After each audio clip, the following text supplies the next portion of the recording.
mabubuo ang primetime newscast ng 24 oras kung wala ang Chika Minute na hatid ni Pia Guanyo. Pero sa mga susunod na buwan, time out muna si Pia para sa pagsila ng kanyang baby girl na si Scarlett Janine.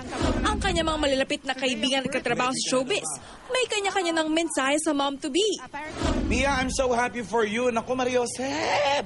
Natural birth. Ayan na yan, girl. Tandaan mo, akong unang nakapansin na lumalaki ang tiyan mo. Pia, I know napakatapang mo at kamagalala, nandyan naman si Steve para alalayan ka every step of the way and good luck. Proud na proud ako sa iyo na you would put your career on hold for your baby and for your family. I would try to find little tiny baby rubber shoes kasi alam ko si Pia and her whole family are very sporty people.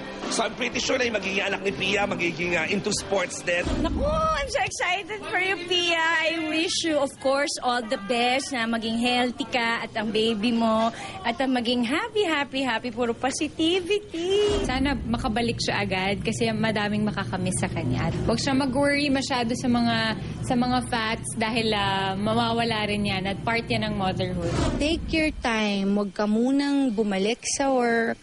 Talagang i-enjoy mo yung time with the baby. We're praying for you, so God bless, and yun, best wishes lang. And so, Pia, as you go forth to fulfill your responsibility as wife and soon as mother, bring with you my love. Very soon, it's going to be complete. Congratulations, Pia and Steve. Tabi muna kayong dalawa sandali. Welcome, Scarlett. Hintayin ka namin dito sa 24 oras. Hindi ka namin tatantanan. Siyempre, mawawala ba ang mensahe ng pinakamamahal ni Pia?